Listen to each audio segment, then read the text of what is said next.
Yo no voy a correr el riesgo que me secuestren las imágenes y la música a la palabra, porque esta es la única imagen que vais a tener. Así que... Y el riesgo a lo mejor está que tiene un trancazo tremendo y lo mismo me secuestra la voz el trancazo. Así que sin imagen y sin música, pues lo mismo tenemos aquí un lío montado. Es el triángulo de la transformación low cost, no de la formación low cost. Mirad, en psicología positiva hay una pregunta recurrente que a los que seáis papás os hago esta pregunta. ¿Qué es lo que queréis para vuestros hijos? ¿Eres mamá? ¿Qué te gustaría para tus hijos? ¿Cuántos les ha venido esta respuesta a la cabeza? Como respuesta básica. Sí, que sean felices, ¿no? ¿Cuántas acciones, cuántas decisiones y, por tanto, cuántas acciones tomas en tu vida en contra de este precepto? Por ejemplo, los deberes es una de las acciones en contra de este precepto, ¿eh? Ya habría que ver si lo que sabemos a nivel de neurociencia, el hacer tareas repetitivas en casa, lo que llamáis deberes, tiene algún valor en los procesos de enseñanza-aprendizaje. Bien, ¿cuál es el fin último de la inteligencia?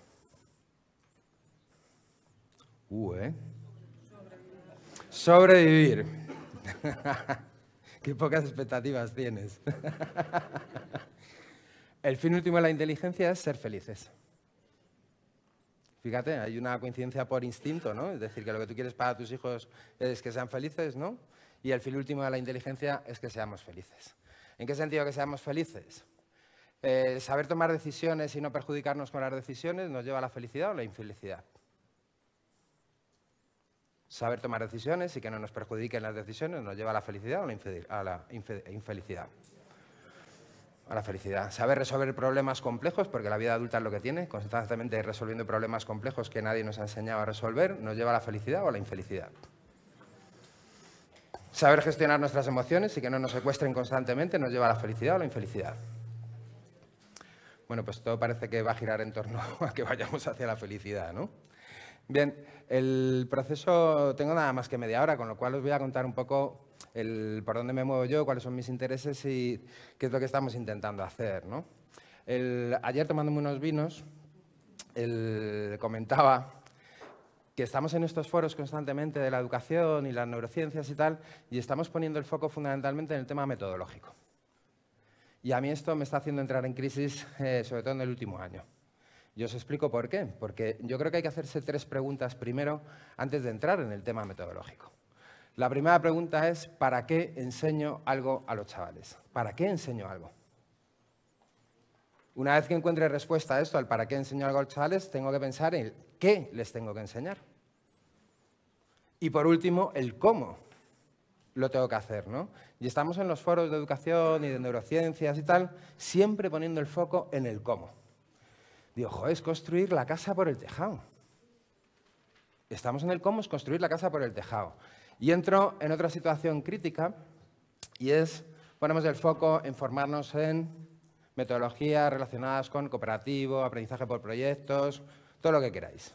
¿Y qué es lo que sabemos? Que la metodología en sí misma no es eficaz. En sí misma no es eficaz. Hay una variable determinante en que una metodología sea eficaz, que es una variable muy difícil de manejar, que es el maestro que aplica la metodología.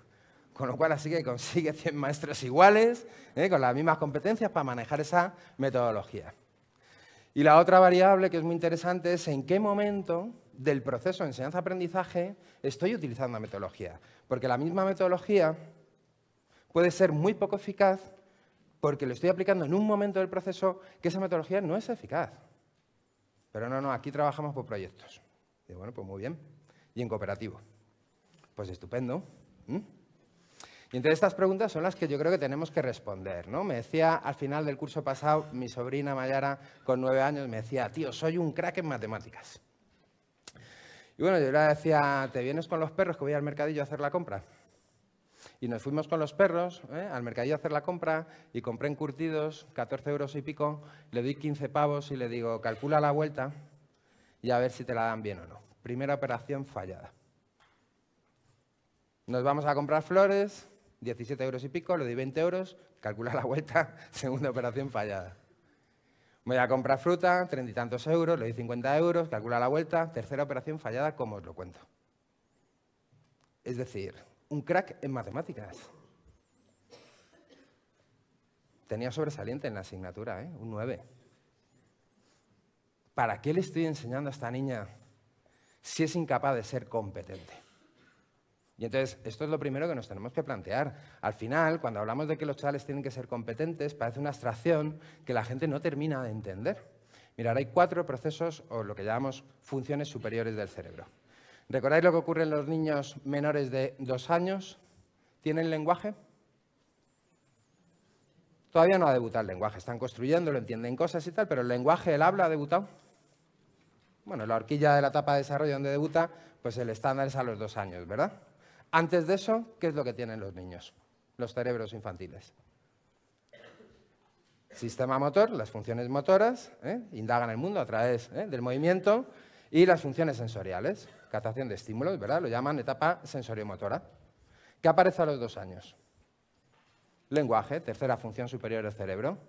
Y entre los 4 y los 6, ojo, se está constituyendo en el momento del nacimiento, pero entre los 4 y los 6 se conecta una carretera neural muy interesante entre el sistema límbico y la zona frontal que va a dar lugar a un lenguaje del cerebro, una comunicación y una forma de relacionarse el cerebro que nos va a permitir una cosa que llamamos las funciones ejecutivas.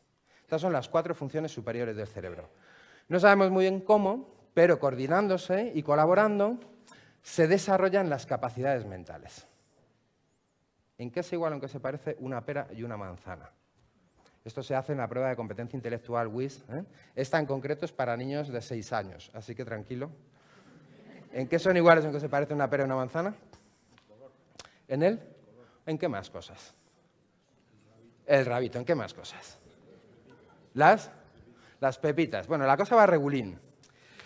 Va regulín por lo siguiente, es decir, si él me dice color, forma, tamaño, tal, a priori yo entiendo que la capacidad de razonamiento lógico conceptual pues no la tiene adquirida. Sé que la tienes adquirida, pero a priori mi testeo inicial dice que la capacidad de razonamiento conceptual no está adquirida. Si me hubieras dicho, ¿en qué son iguales una pera y una manzana? Es que son frutas. Entiendo que el razonamiento lógico conceptual, que es una capacidad del cerebro, está adquirida. Bien, esta capacidad en concreto sirve, fíjate, para adquirir vocabulario conceptual, la comprensión lectora, la comprensión oral, el pensamiento racional lingüístico, es decir, hay en nada la capacidad de razonamiento conceptual. Permite entender enunciar de matemáticas, hay en nada. Digo que hay en nada la capacidad. ¿Entendéis el concepto un poco de capacidad? La representación mental, la capacidad del razonamiento divergente, transitivo, lógico abstracto. Bueno, pues esto no sabemos muy bien cómo funciona, lo que sabemos es que está ahí, no sabemos cómo funciona, pero está ahí. Bien, y luego hacemos una cosa que es el aprendizaje, que repetimos acciones de tal manera, de una manera concreta, y estas funciones y las capacidades se coordinan entre sí para hacer sistemas. Me explico. Abrocharse los cordones. ¿Requiere de repetirlo muchas veces? ¿Al principio la hacéis torpe cuando empezáis? ¿Y estáis torpes?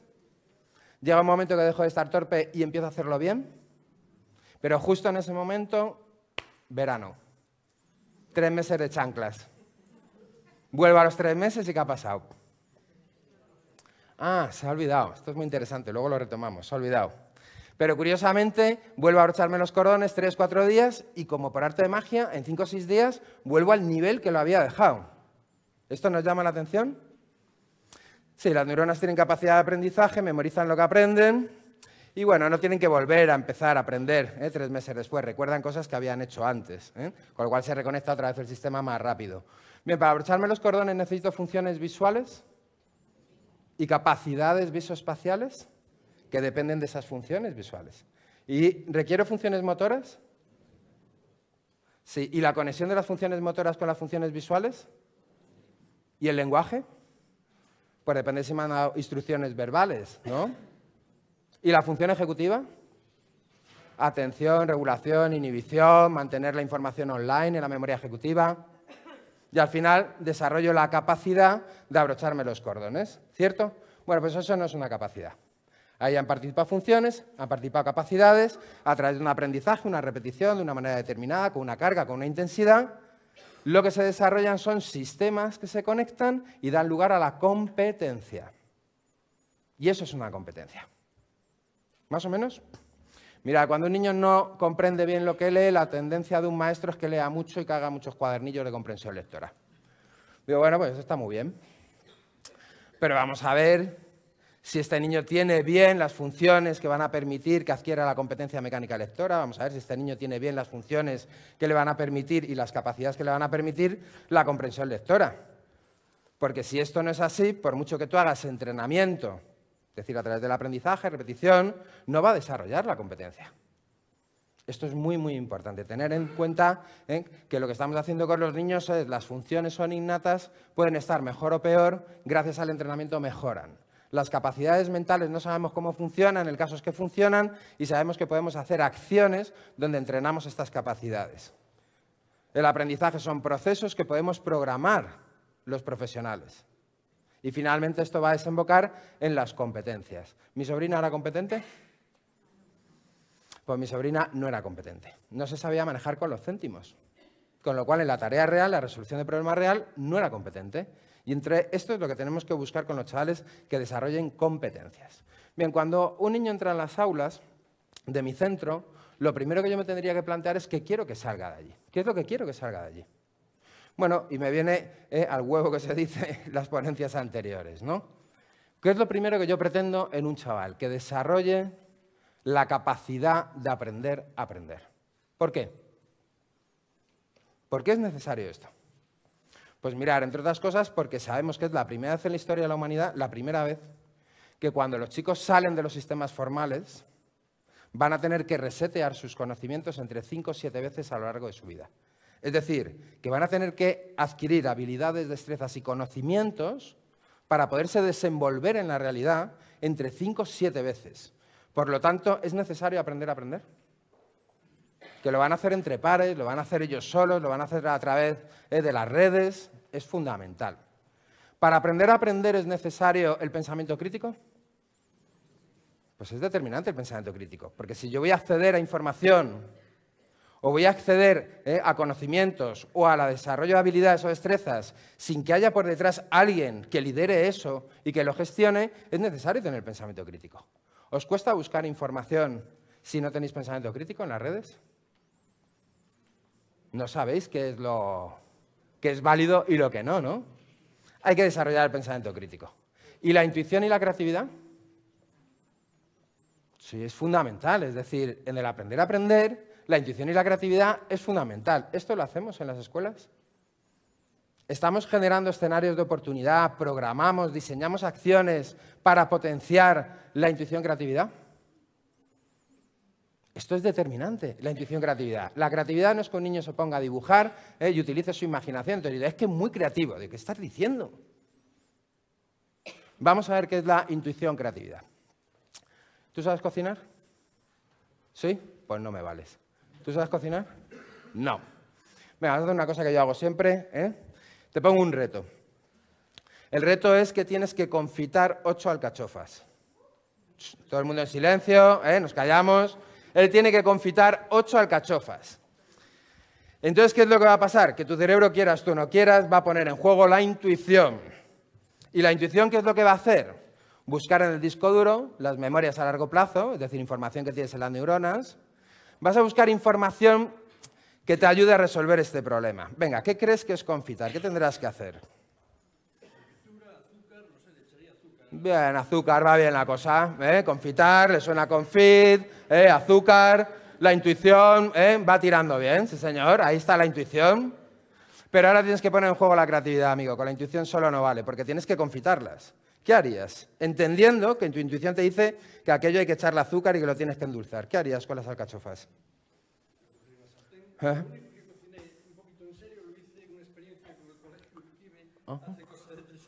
Bien, bien por el colegio Urquibe. Yo qué haría con las alcachofas, las metería en una sartén, le echaría un poquito de azúcar, pondría fuego, un poquito quizás de aceite y poco más. Bien, bien, bien, las va a caramelizar, bien. Vas a caramelizar las alcachofas, mola. Ensayo-error, no pasa nada. Porque después de que hagas eso, no nunca antes, después de que lo hagas, te voy a explicar lo que es confitar. Es inundar en aceite de oliva. y lo pones a baja temperatura, 80 grados. Te vas a jugar al pádel 2 horas, vuelves y las tienes. Si no sabes confitar, o sea, si no sabes cocinar, te lo pongo a huevo, ¿eh? Coges una pieza de carne, haces este proceso, te vas a la cama, 12 horas, 80 grados, te levantas, apagas y tienes la comida hecha. Vas a quedar como Dios. ¿Eh? ¿Qué ha pasado? ¿Qué es lo que ha pasado ahí? Pues mirad, ahí ha pasado una cosa que nos pasa constantemente en las aulas. Damos a los niños información novedosa sin que testeemos cuál es el nivel de conocimiento previo que tienen. No testeamos cuál es su nivel de conocimiento previo. Si yo no tengo nivel de conocimiento previo, ¿qué es lo que va a ocurrir? Esta es la construcción del conocimiento que tú vas a hacer con tu intuición. ¿Es errónea? Sí. Bien, entonces sabemos que una de las cosas que tenemos que hacer con los chavales antes de ponernos a trabajar con ellos con información novedosa es testear su nivel de conocimiento previo. 2 cosas que tendríamos que testear. Una, el nivel de conocimiento previo léxico, porque va a haber una carga en la transmisión de información que va a tener que ver con lo que les vamos a decir. Así que, ¿tiene nivel de conocimiento léxico previo? No, confitar no estaba en tu léxico. ¿Y luego qué tengo que hacer? Ver qué otros niveles de conocimiento previo tiene para poder apoyar las intuiciones. ¿Verdad? Bueno, esto es muy relevante. Otra cosa que nos parece relevante. En ciencia la cosa va así. Hay una intuición, esa intuición te lleva a elaborar una hipótesis, esa hipótesis lo que te lleva es a ver cómo yo demuestro esa hipótesis y vamos a ver qué pasa. ¿Quién tiene esta intuición? Ya me lo sé. Y entonces voy a testearle al niño, a preguntarle lo que ha estudiado. Y le cambio el orden de las preguntas. Y me dice, no, pregúntamelo en orden. ¿Os suena? Bueno, quien tenga esta intuición, mala cosa. Bien, ¿quién tiene esta intuición? Después de que el niño se lo haya aprendido, llega a clase, lee la pregunta, evoca en este tipo de memoria la respuesta, se olvida una sola palabra de la cadena memorizada y se queda en blanco. ¿Os suena? Y es incapaz de responder con sus palabras. ¿Esto os suena? Mala intuición. Si os suena mala intuición, estamos haciendo algo mal. La pregunta que yo le pongo al niño en el enunciado, o bien verbal o bien escrito, no es muy parecido a cómo él lo ha memorizado en lo que ha leído. Y no sabe lo que le pregunto. ¿Os suena? Mala intuición si os suena. Porque eso nos está diciendo que los niños están trabajando con un tipo de memoria que no permite entender y, por lo tanto, si no puedo entender, no puedo aprender. ¿Entender es aprender? Venga, levantad la mano los que penséis que entender es aprender. Vale, entender no es aprender. Si no entiendes algo, no lo puedes aprender, eso es imposible. Pero el hecho de entender algo no implica aprendizaje ninguno. Y entonces entramos ahora en una cosa que mola mucho, que es denostar la memoria en el proceso de aprendizaje. Que las escuelas memorísticas, que estamos todo el día... Digo, ¿de qué estamos hablando? No hay aprendizaje si no participan las memorias ejecutivas del lóbulo frontal dentro de lo que llamamos función ejecutiva, la memoria de trabajo, la memoria operativa, que es la que nos permite entender. ¿Por qué nos permite entender? Porque nos permite tomar conciencia de lo que estoy sintiendo, de lo que estoy pensando, de las evocaciones que hago en el disco duro por intuición, de lo que estoy razonando con esas evocaciones, y nos permite tomar conciencia de ello. ¿Creéis que se puede entender si no se hace ese proceso? Vamos a ver cómo trabaja esta memoria. Venga, ¿quién os ponéis el despertador por la mañana 15, 10, 5 minutos antes de levantaros? ¿Quién hacéis esto? Ahora ya la gente se... Bueno, pues nada, allá cada cual. Van a levantarse, oye, esto es lo que diría un montañero, es que estáis haciendo una aclimatación límbica. Suena el despertador, el tálamo reconoce ese estímulo y entonces empieza a activar neuronas que recuerdan qué significa eso. Y entonces activan las emociones, descargas neuroquímicas y respuesta fisiológica.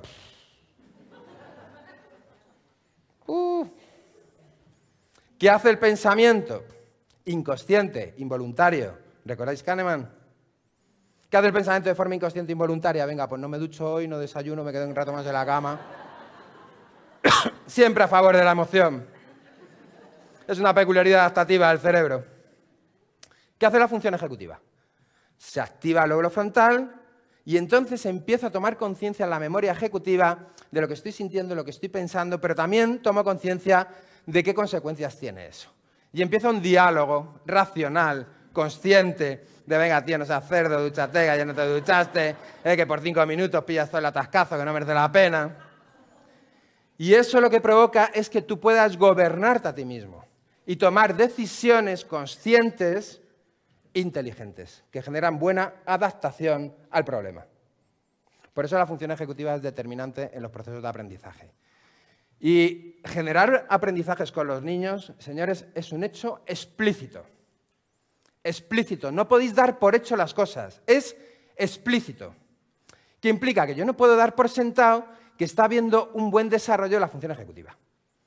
Yo tengo que ser capaz de testear si efectivamente se está viendo un buen desarrollo de función ejecutiva y si no, tengo que realizar acciones desde el punto de vista de diseño con selección de métodos que me permita estimular las funciones ejecutivas de forma explícita.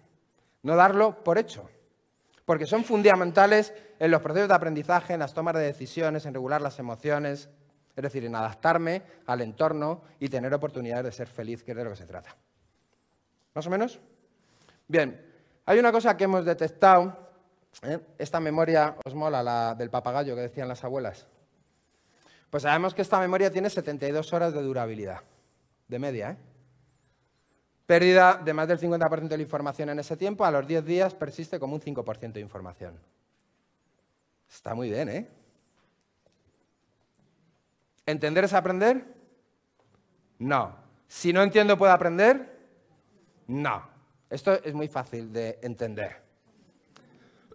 Cojo 5 niños y les explico cómo se pone un lavavajillas. Y soy un poco modernito, incluso les pongo un vídeo. Para que lo vean. Multisensorial. Bien. ¿Cómo sé que me han entendido? Porque hago una evaluación competencial. ¿Y cómo es una evaluación competencial? Pues a ver si tienen la competencia. Ponen lavavajillas. Lo ponen los 5. Bueno, pues parece que me han entendido. Un mes después no han vuelto a poner lavavajillas. No han vuelto a poner lavavajillas. Y les cito. Y les digo, poned lavavajillas.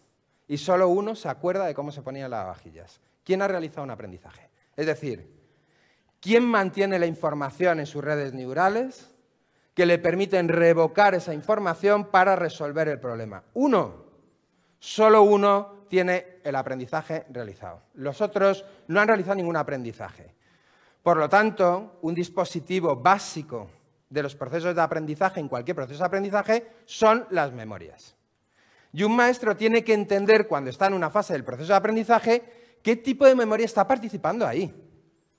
¿Y por qué sirve esto? Porque me va a ayudar a programar lo que estoy haciendo para favorecer que ese tipo de memoria haga su trabajo. Como nos decía Jesús, la memoria del entendimiento es limitada. Limitada. Como todas las funciones ejecutivas. Limitadas.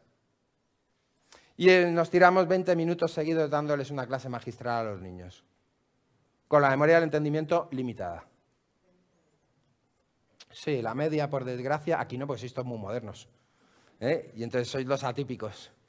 Pero la media, por desgracia, en nuestro país sigue siendo que un maestro de primaria en un aula, en una sesión de 45 minutos, dedica el 50-55% de su tiempo del proceso de enseñanza-aprendizaje a transmitir información verbal o dar una clase magistral. Una pasada. Para que la mayoría de los alumnos, al no haber testeado sus niveles de conocimiento previo, sin saber si tienen conocimientos para poder construir con intuición y creatividad, 5 minutos nada más, porque voy fatal. Y entonces hacemos este fenómeno. Vamos a ver si nos encaja este fenómeno. Otra de las intuiciones para que esto lo entendáis. Primero de primaria, la planta. Diseño 15 días. Así diseñamos. 15 días la unidad didáctica. La planta. 15 días. Termina los 15 días. 11 meses. Segundo de primaria, la planta. 15 días. En 15 días termino la unidad didáctica. 11 meses. ¿Ya? Tercero de primaria, cuarto de primaria, quinto de primaria, sexto de primaria. El otro día me entendé que en secundaria también está la planta, porque la planta es tremendamente relevante para desarrollar competencias en los niños. Y además de ser complejísima desde el punto de vista de abstracción, el pistilo, el estambre, de ser súper complejo, porque necesitamos un montón de años para que luego la intuición diga lo siguiente. Maestros de sexto de primaria, dice, es acojonante. Llevan 5 años en la planta, no se acuerdan de nada, parece que no han visto nunca. Llegas a las madres, la misma intuición. Dices, la hostia, llevo estudiando en la planta con él, no se acuerda de nada, cada año empiezo de cero. Digo, ya. Digo, es que hay una cosa, de las pocas cosas que sabemos, que ahora la neuro está de moda, pero sabemos pocas cosas, ¿eh? De las pocas cosas que sabemos es que todo lo que no se recuerda, se olvida. Todo lo que no se recuerda, se olvida. Con lo cual, si yo no hago revocaciones, las repeticiones, revocaciones de esa información, o de esa habilidad, o de esa destreza, ¿qué es lo que sucede? Pues que esa información que estaba en las neuronas no se usa. Como no se usa, no se conecta. Como no se conecta, no entra en red, dentro de un subsistema, de una red. Y entonces se oxida. Y como se oxida, la neurona se autosuicida, se poda. Y se poda con la información que tenía. Así que con 11 meses, chicos, vais a tener que empezar la planta hasta bachillerato. Y entonces nos tendremos que plantear estas cosas, ¿qué hacer con los chavales? Esto es fundamental. Bien, como me quedan 3 minutos, me imagino, y no puedo hacer mucho más, yo os ponía el rosco, que es una forma de diseño, pero bueno, si luego queréis, como yo me voy a quedar, queréis que lo comentemos y tal, porque no nos podemos meter en eso. Pero para terminar así como mensaje, con todo el cariño del mundo, yo os diría, o cambiáis la cultura, que esta es la primera resistencia que estamos teniendo con los maestros y con las escuelas. Contamos toda esta vaina, os parece muy bien, pero hay un tremendo nivel de resistencia a cambiar vuestra cultura. La cultura es un pensamiento colectivo. O cambiáis el pensamiento colectivo y empezáis en vuestros claustros a preguntaros ¿para qué enseño algo a mis chavales? ¿Qué les enseño? Y por último, ¿cómo les voy a enseñar esto? Y tengo ideas de qué se van a tener que enfrentar y a qué le tengo que dar prioridad, si a la planta o al desarrollo de la competencia lectora, si a la planta o a que sean capaces de tener compasión. Si empezáis a hacer esto y este cambio del marco de cultura, de pensamiento colectivo, empezaréis a hacer acciones diferentes con vuestros chavales. Y encontraréis la resistencia de los profesores, encontraréis la resistencia de las familias. Yo el otro día leía algo a lo que me suscribo, que me encantó, y leía un personaje que define 4 tipos de seres humanos. 4 tipos de seres humanos. Me encantó, lo suscribo. Los héroes. Aquellos que toman decisiones siempre a favor de los demás, aunque se perjudiquen. Los inteligentes. Aquellos que toman decisiones a favor de los demás, intentando no perjudicarse. Los estúpidos. Aquellos que toman decisiones en contra de los demás, aunque se perjudiquen a sí mismos. Los malvados. Aquellos que toman decisiones en contra de los demás, buscando beneficiarse ellos mismos. Yo os pregunto, maestros, de verdad, como diría una compañera y amiga que es más romera, los protagonistas son los niños, no vosotros. Los protagonistas en el proceso de enseñanza son los niños. Por lo tanto, tenéis que hacer un acto de honestidad y reflexión de si os situáis entre los héroes y los inteligentes, o si estáis entre los estúpidos y los malvados a la hora de tomar vuestras decisiones respecto a qué hacemos en las aulas con los chavales. Y esto, para nosotros es fundamental, siempre decimos, buscamos maestros frikis. Puede parecer una chorrada, chascarrillo, pero cuando buscas en el diccionario friki, te encuentras que un friki es una persona apasionada hasta el punto de la obsesión con algo. Buscamos maestros frikis, apasionados hasta el punto de la obsesión con el acto de educar. Y buscamos maestros capaces de hackear los sistemas. No esperar, sí, hackear no es craquear, Hackear es ser capaces de cambiar los sistemas de forma creativa, y de forma inteligente, beneficiando a la mayoría, intentando no perjudicarme a mí mismo. Craquear es otra cosa totalmente diferente.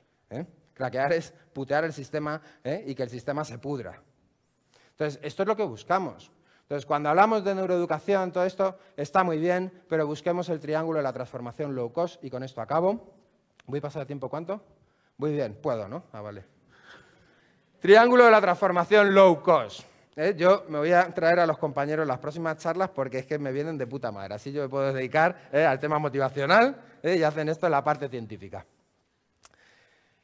Fijaos, una de las cosas que sabemos que podemos hacer hoy a mañana, que tiene un impacto tremendo en la capacidad de aprendizaje de un niño, es la mirada del maestro.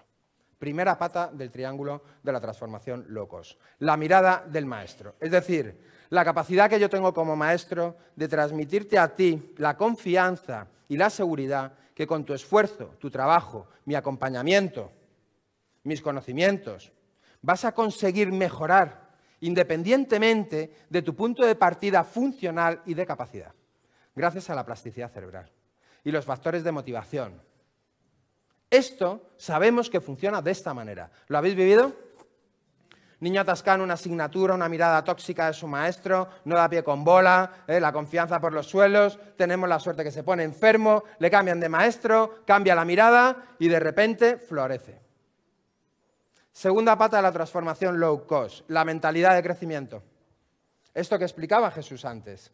Es increíble lo que hace la mentalidad de crecimiento. Sabemos que tiene más influencia el que un niño tenga la confianza en sí mismo, de que con el esfuerzo, con el trabajo sostenido en el tiempo y la perseverancia, va a poder mejorar en sus competencias a lo largo del tiempo. Esto es mucho más relevante que sus propias capacidades mentales. Mucho más relevante. ¿Tiene influencia la mentalidad de crecimiento con la mirada del maestro? ¿Hay una relación? Estrechísima. Tercera pata es que el talento se adquiere por el hacer. Hay condiciones del talento innatas, facilidades funcionales y cognitivas innatas, pero volvemos a la plasticidad cerebral, el cerebro aprende haciendo. Dejar de contarle cosas a los niños que nunca hacen, empezar a hacer cosas con los niños para que aprendan, porque el cerebro aprende haciendo.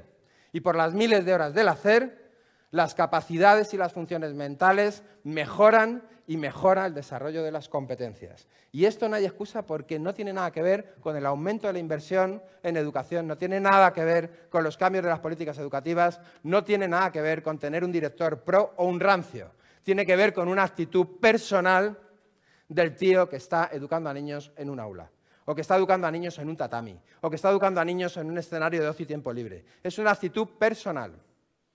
Y eso es el principio de la transformación, porque hay que hacerla de aquí a mañana. Y luego lo demás, pues iremos trabajando en ello, con tranquilidad. Es un placer. Un gusto.